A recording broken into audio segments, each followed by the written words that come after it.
sebagai bentuk kemudahan bagi orang awam. Orang awam itu ngeten Pak rumusnya.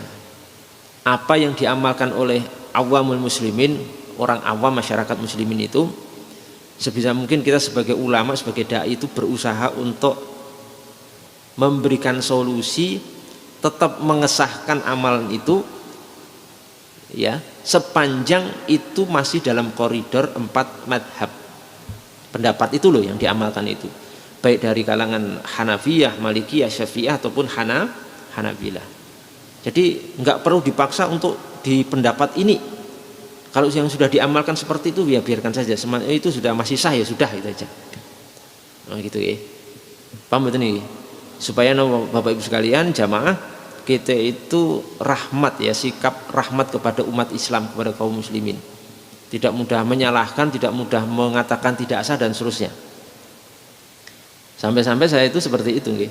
Pokoknya apa yang kira-kira itu terjadi, ya sudahlah, coba cari ulama, imam yang memang membolehkan hal itu. Contohnya kemarin ya, seperti yang baru viral itu, kasus pernikahan artis itu kan jadi viral. Akad nikahnya itu agak sedikit error gitu ya, agak sedikit kurang pas sebenarnya. Jadi antara ijab sama qabul itu nek nikah itu ada ilmunya Pak, ada fikihnya. Jadi kan dulu mungkin pas nikah nggak paham. Bukan nurut manut apa yang nikahkan itu. Pokoknya manut Pak penghulu ya, gitu. Tapi sebenarnya fikihnya mungkin belum paham pas nikah itu. Wes modal semangat tok ya. Oh, pengen nikah gitu. Tapi fikihnya mungkin belum paham.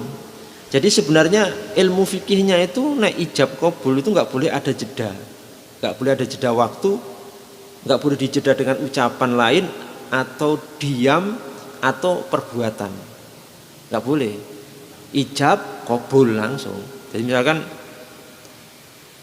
penghulunya nyampaikan, saya nikahkan fulanah bintu fulan ya kepadamu, siapa itu laki-lakinya niku, dengan mas kawin 10 gram emas dibayar tunai. Niku pengantin laki-lakinya, calon pengantin laki-lakinya harus langsung saya terima tanpa ada rentang waktu, jeda waktu. Saya terima nikahnya fulanah bintu fulan dengan mas kawin ini dibayar tunai gitu. Jadi pas penghulunya selesai dibayar tunai, kita sebagai pengantin, calon pengantin laki-laki langsung nyaut. Jadi salaman gini toh. Gimana? Dulu jangan salaman dan salaman. Semangat toh tapi mungkin belum tahu ilmunya. Saya terima nikahnya dibayar tunai. Sampai semangat itu kadang ada penghulu yang belum mulai malah sah dibayar tunai. Saya terima. Loh belum dinikahkan, udah saya terima. Penghulunya dulu Pak. Penghulunya baru selesai ijab, baru pengantin saya terima nikahnya. Penghulunya belum ngomong saya terima nikahnya. Semangatan itu ya. Lah biasanya para penghulu itu sudah, alhamdulillah saya teliti itu sudah paham, bagus, lumayan lah. Secara umum penghulu di Indonesia sudah lumayan bagus. Aturan-aturan dari kementerian juga bagus, ya. Itu biasanya di briefing dulu. Mas nanti kalau saya mengucapkan ijab selesai, sampean langsung jawab ya, langsung, jangan dijeda waktu. Jangan dijeda dengan ucapan, perbuatan atau diam, langsung. Oh ya, di briefing dulu biasanya. Nah, itu ini pentingnya ilmu. Lah kemarin itu terjadi ijab qabul itu ada jeda waktu, mungkin kurang lebih 3 atau 4 detik ngoten ya. Jadi ketika penghulunya selesai dibayar tunai itu sekitar 4 detik baru saya terima, tapi ada jeda diam di situ sekitar 3 atau 4 detik. Maka itu terjadi perdebatan di kalangan ulama, apakah sah atau tidak.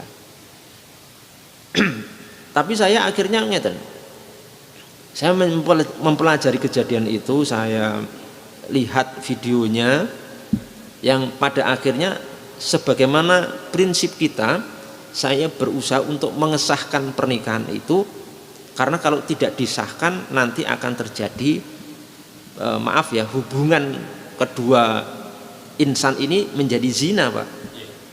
Nanti lahir anaknya anak zina, itu berat sekali.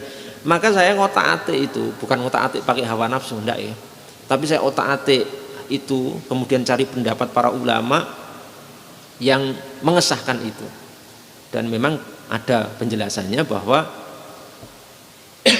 kalau ukuran 3 detik itu masih dianggap jeda ringan. Nah, kenapa? Jeda ringan.